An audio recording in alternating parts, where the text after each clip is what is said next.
देखिए, छात्र संघ का चुनाव बंद होना मैं इसको दुर्भाग्यपूर्ण मानता हूँ। मेरे हिसाब से छात्र संघ का चुनाव बिल्कुल बंद नहीं होना चाहिए, और इसको मैं क्यों बंद कर दिया गया, उसके पीछे क्या मंशा रही मैं नहीं समझ पा रहा हूँ, लेकिन भाई मैं तो इसको दुर्भाग्यपूर्ण मानूंगा। देखिए, डिजिटल दुनिया भले ही हो जाए, नेता डिजिटल तो नहीं हो पाएंगे, क्योंकि नेता को तो जमीन पे आना ही पड़ेगा। और अगर डिजिटल नेता पैदा भी होंगे तो वो टाइम बीइंग होंगे, इनके अंदर स्थायित्व तो नहीं हो सकता है। नेता वही बन सकता है जो जमीन से जुड़ा होगा, क्योंकि हम जब तक समाज से नहीं मिलेंगे हम समाज की समस्याओं को नहीं जान पाएंगे, और जब समस्याओं को ही नहीं जान पाएंगे तो नेतागिरी के हम खाक करेंगे, फिर तो कोई पैराशूट नेताओं वाली बात होगी ना। जमीनी नेता होना बहुत जरूरी है। डिजिटलाइजेशन कितना भी हो जाए हमारी उन्नति का साथी हो सकता है, लेकिन हमारा करियर नहीं बन सकता, और कुल मिला के हमारे लिए पथ प्रदर्शक नहीं बन सकता, स्पेशली राजनीति में। कि दैनिक जनजागरण, जहाँ तक मैं देख रहा हूँ कि इस समय रेगुलर व्यूअर हूँ, मैं देखता रहता हूँ कि आप लोग बड़े अच्छे अच्छे इश्यूज उठाते हैं। अपने बात 88 की है और इतने सालों बाद मुझे इस विषय पर बोलने का मौका मिल रहा है, तो मेरी भी पुरानी स्मृतियां जागृत होंगी। नमस्कार, मैं अनिल कुमार श्रीवास्तव, आप देख रहे हैं दैनिक जनजागरण न्यूज। आज हमारे स्टूडियो में आए हैं AP Singh sir. AP Singh sir, आपका बहुत बहुत स्वागत है। बहुत बहुत धन्यवाद आपका भी। एपी सर, विषय में बता दें कि आप विभिन्न सामाजिक संस्थाओं से जुड़कर, प्रत्यक्ष या परोक्ष रूप से जुड़कर सामाजिक उत्थान में अहम योगदान दे रहे हैं। विभिन्न पदों पर आप आसीन भी हैं। संस्थाओं का नाम लूंगा तो बहुत कुछ काफी समय हो जाएगा। हम सीधे सीधे चलेंगे सर के छात्र राजनीति में। सर, छात्र राजनीति में आप छात्र नेता भी रहे हैं और आपने एक चुनाव भी जीता था ये स्थानीय वाईडी डिग्री कॉलेज में। तो सर, क्या था वो चुनाव? देखिए अनिल जी, वो दौर कुछ और था, आज दौर कुछ और है। बड़ा पुराने तार आपने छेड़ दिए। 1988 में मैं वाईडी कॉलेज का कोषाध्यक्ष था, और बस उस समय बिल्कुल नया नया वाईडी कॉलेज पहुंचा था। बीए पार्ट 1 का स्प्रिंट था, और उसी साल बीए पार्ट 1 में ही मैंने चुनाव जीता। बड़ा अच्छा दौर था और माहौल बड़ा डिफरेंट था, और उस समय छात्र नेताओं की एक अपनी अलग वैल्यू भी हुआ करती थी। तो बड़ी पुरानी चीज़ें हैं, एक अच्छा है, और छात्र राजनीति से बहुत कुछ सीखने को भी मिलता है, मुझे भी मिला। और समाज में अगर आप चाहें, अगर सही अर्थों में अगर आप उसको लें, तो उस राजनीति से आप समाज को बहुत कुछ दे भी सकते हैं, बशर्ते उसका दुरुपयोग ना हो। सर, उस दौर की छात्र राजनीति और आज की छात्र राजनीति में क्या अंतर आप देखते? देखिए, आज तो छात्र राजनीति रही नहीं गई, आजकल तो वो चुनाव हो ही नहीं रहे हैं। लेकिन उस समय की छात्र राजनीति जो होती थी वो एक स्वस्थ परंपराएं थी। मुझे याद है कि जब मैं वाईडी कॉलेज में कोषाध्यक्ष था, तो अगर हमें मान लो स्टूडेंट्स के हित में कोई स्ट्राइक भी करानी है, तो पहले हम लोग जाते थे, प्रिंसिपल को बता देते थे कि सर ऐसा है कि ये हमारे कुछ इश्यूज हैं, हमें स्ट्राइक करनी है, तो बेहतर ये है कि आप या तो चले जाइए या हमें मतलब परमिशन दीजिए। तो मतलब जिससे कि उनका भी सम्मान बना रहे और हमारा भी सम्मान बना रहे। सो कि ऐसा नहीं था कि हाँ, जैसे कि आज होता कि कहीं मारपीट हो गई, कहीं कुछ हो गया, तो कुछ सम्मान जैसी चीज ही नहीं रह गई। राजनीति हम लोगों ने भले की हो, लेकिन जो गुरुओं का, शिक्षकों का सम्मान था वो सर्वोपरि था तब भी, और मुझे लगता है कि आज भी होना चाहिए। लेकिन कहीं ना कहीं पर विसंगतियां हो रही हैं। आज तो मैं देखता हूँ कि जो कॉन्वेंट कल्चर है वहाँ तो बच्चे कभी अपने जो है टीचर्स का सम्मान ना के बराबर करते हैं।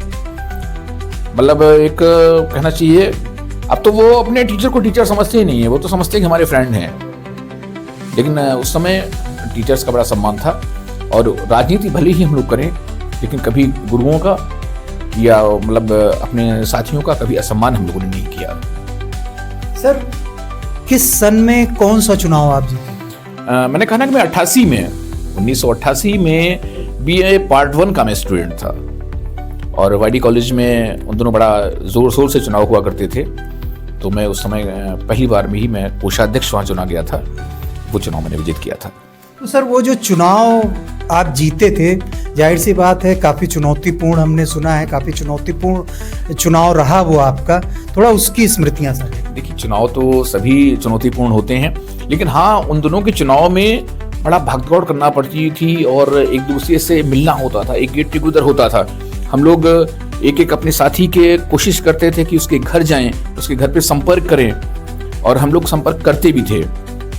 और हम लोग तो चूँकि को एजुकेशन है वहाँ पर, तो हमारे जो है साथी लड़के लड़कियाँ सभी लोग थे, तो भाई सबके घर भी जाना होता था, सबसे मिलना भी होता था, लेकिन सम्मानजनक तरीके से।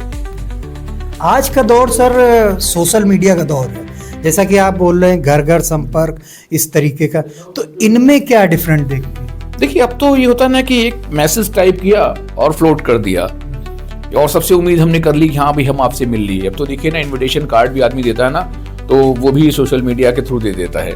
लेकिन तब जो व्यक्तिगत संपर्क की बात थी, तो हम लोग एक दूसरे को जानते थे, एक दूसरे के घर पे जब जाना होता था, उनके परिवार से मिलना होता था, उनके पेरेंट्स से मिलना होता था, तो वो एक बड़ा प्यारा सा दौर था। अब कह सकते हैं कि चूंकि मैं उस दौर में था इसलिए मुझे वो दौर अच्छा लग रहा है, ये भी कह सकते हैं। लेकिन अगर कंपैरिजन करें आज में और तब में, तो मुझे लगता है कि शायद व्यक्तिगत संपर्क हमेशा ही अच्छे होते हैं। सर पंपलेट वगैरह भी अरे खूब हुआ करते थे भाई अनिल जी। मैं बताऊं कि पंपलेट और पोस्टर, बैनर, और उस समय तो वॉल राइटिंग का बड़ा जोर था। ये हीरालाल धर्मशाला उन दोनों हुआ करता था। मुझे याद है कि स्टूडेंट राजनीति में ये बिल्कुल पुत जाता था, मतलब सारे लोगों के वॉल राइटिंग और सब कुछ, और नारेबाजी, और कहते हैं कि वो क्या कहते हैं, ग्रुप में निकलना, जुलूस, ये सब बड़ी चीजें हुआ करती थी। बड़ा अच्छा चुनाव होता था। सर वैसे किसी एक का नाम लेना तो नाइंसाफी होगी, लेकिन फिर भी आपके कुछ सपोर्टर्स रहे होंगे, या आपके विजय का मूल सूत्र क्या था? देखिए, विजय का मेरा मूल सूत्र हमारे सीनियर्स थे। मतलब मैं तो बीए पार्ट 1 का स्टूडेंट था, लेकिन हमारे सीनियर्स जो थे उसमें हमारे बड़े अच्छे मित्र थे वो। तो मैं कॉलेज बाद में पहुंचा, हमारा नाम कॉलेज में पहले पहुंच गया था। तो आज भी इतने सालों बाद भी मैं अपने उन सीनियर्स को थैंक देना चाहूँगा कि भाई आप लोगों के सपोर्ट से ही हमने ये सब जीता। और अगर दूसरा अगर श्रेय किसी को जाता है, तो वो उस समय की जो है हमारी जो है मतलब जो है सहपाठी थी, हमारी जो गर्ल्स सहपाठी थी, उनका भी बड़ा सपोर्ट था, लेकिन बड़े सम्मान भी था। तो बहुत ही सम्मान के संग मैं उनका भी स्मरण करना चाहूँगा कि आप सब लोगों के सहयोग से, हमारे सीनियर्स, हमारे फ्रेंड्स, सभी के सहयोग से चुनाव जीता और बड़ा मजा आया। साल भर हम लोगों ने बड़े अच्छे से एक उसको एंजॉय किया। सर आज के छात्र नेताओं को या छात्र राजनीति में जो सक्रिय हैं उनको संदेश दें, उससे पहले हम एक अपील करना चाहेंगे, यूं ही हमें देखते रहने के लिए लाइक सब्सक्राइब जरूर करें, क्योंकि आपका सब्सक्रिप्शन हमारे मनोबल को बढ़ाएगा और हमें आगे बढ़ने के लिए प्रेरित करेगा। सर आपको जनजागरण के स्टूडियो पे आके कैसा लगा? देखिए, डिजिटल दुनिया भले ही हो जाए, नेता डिजिटल तो नहीं हो पाएंगे। देखिए, पहली बात तो है कि दैनिक जनजागरण, जहाँ तक मैं देख रहा हूँ कि इस समय रेगुलर व्यूअर हूँ, मैं देखता रहता हूँ कि आप लोग बड़े अच्छे अच्छे इश्यूज उठाते हैं। अब ये बात 88 की है और इतने सालों बाद मुझे इस विषय पर बोलने का मौका मिल रहा है, तो मेरी भी पुरानी स्मृतियाँ जागृत हो गई। मुझे लग रहा है कि मैं फिर से वाईडी कॉलेज वाले दौर में पहुँच गया। तो ये तो आपकी एक अच्छी पहल है, बहुत इसके लिए मैं आपको साधुवाद देना चाहता हूँ। दैनिक जनजागरण का बड़ा अच्छा प्रयास है आप सबके का, और अच्छी सी इन सब चीज़ों को आप उजागर कर रहे हैं, तो ये तो वास्तव में सराहनीय पहल है आपकी। मैंने कई चीज़ों में देखा है, कभी आपको ज्वलंत जो भी इश्यूज़ हैं आप उन्हें उठाते रहते हैं, कभी पुरानी स्मृतियों को भी उठाते हैं, कभी सोशल कल्चरल बहुत सी चीज़ें हैं, कभी कभी पॉलिटिक्स को भी आपने उठाया है, तो ये बड़े अच्छे मुद्दे हैं। सर आपका ज़्यादा समय नहीं लूँगा मैं, आपको सुधियों के दरीचे से निकाल कर मैं चाहूँगा आप आज के युवा और छात्रों को, छात्र नेताओं को कोई संदेश। देखिए, मैं तो छात्र लोगों को यही कहना चाहूँगा कि भाई देखिए, राजनीति अपनी जगह पर है, लेकिन सम्मान, अपने बड़ों का सम्मान, अपने परिवार का सम्मान, अपने गुरुओं का सम्मान, अपने सहपाठियों का सम्मान, खासकर मातृशक्ति का सम्मान, ये बहुत आवश्यक है। अगर आप सम्मान करेंगे तभी आपको सम्मान मिलेगा। देखिए, सम्मान 2 वे ट्रैक है, अगर हम सम्मान करेंगे तो हमें सम्मान मिलेगा। तो सम्मान सबका जरूर करते रहिए। राजनीति एक अच्छी चीज है, राजनीति को लोग गलत ढंग से लेते हैं। मैं तो कहता हूं कि राजनीति बहुत अच्छी चीज है, बशर्ते वो स्वस्थ हो, सुखद हो और सभ्यता के दायरे में हो।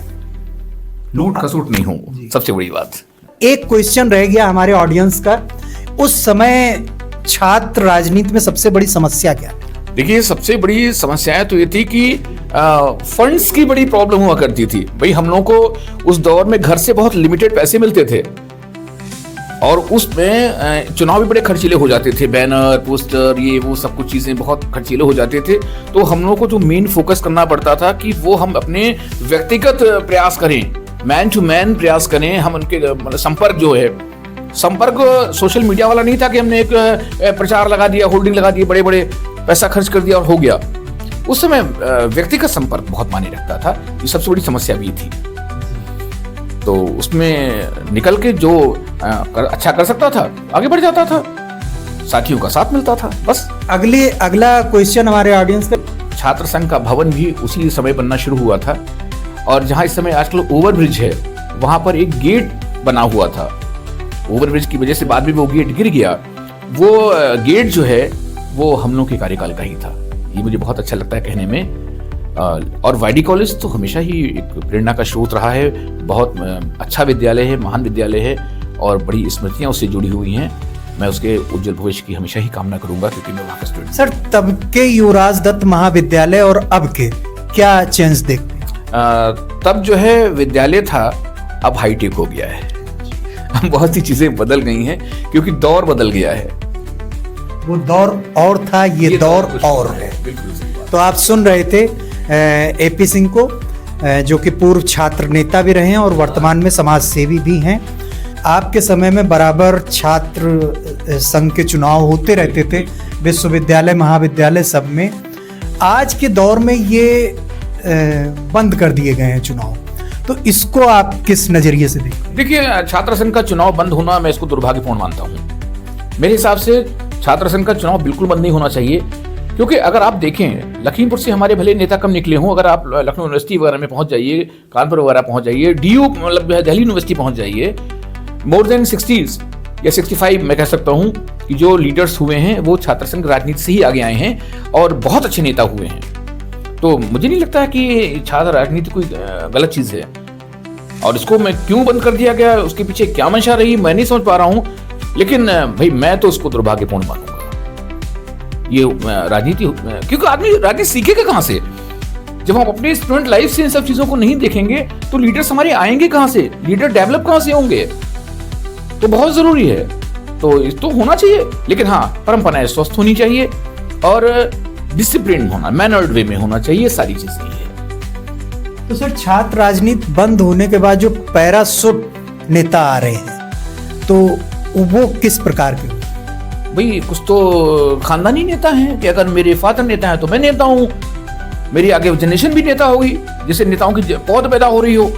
लेकिन जो सेल्फ मेड नेता हैं वो एक अलग उनका महत्व था, जमीनी नेता जिनको कहते हैं। तो जमीनी नेता की तो एक बात ही अलग है। अब आज आप आदरणीय प्रधानमंत्री जी की तुलना एक नॉर्मल व्यक्ति से करें तो कैसे हो सकता है? उन्होंने शुरू से अपना पूरा जो है जीवन राजनीति में गुजारा। तो मुझे लगता है कि जो जमीनी नेता है वो जमीनी होता है और जो पैराशूट जो है नेता होते हैं वो बहुत स्थायी नहीं होते मेरे हिसाब से। सवाल है हमारे ऑडियंस का, क्या डिजिटल दुनिया में डिजिटल नेता पैदा होंगे? क्योंकि नेता को तो जमीन पे आना ही पड़ेगा और अगर डिजिटल नेता पैदा भी होंगे तो वो टाइम बीइंग होंगे, इनके अंदर स्थायित्व तो नहीं हो सकता। नेता वही बन सकता है जो जमीन से जुड़ा होगा, क्योंकि हम जब तक समाज से नहीं मिलेंगे हम समाज की समस्याओं को नहीं जान पाएंगे और जब समस्याओं को ही नहीं जान पाएंगे तो नेतागिरी के हम खाक करेंगे। नेतागिरी का है कि फिर तो वही पैराशूट नेताओं वाली बात होगी ना। जमीनी नेता होना बहुत जरूरी है। डिजिटलाइजेशन कितना भी हो जाए हमारी उन्नति का साथी हो सकता है, लेकिन हमारा करियर नहीं बन सकता और कुल मिला के हमारे लिए पथ प्रदर्शक नहीं बन सकता, स्पेशली राजनीति में। तो आप सुन रहे थे एपी सर को। यूं ही हमें देखते रहने के लिए लाइक सब्सक्राइब जरूर करें, क्योंकि आपका सब्सक्रिप्शन हमारे मनोबल को बढ़ाएगा और हमें आगे बढ़ने के लिए प्रेरित करेगा। धन्यवाद, नमस्कार।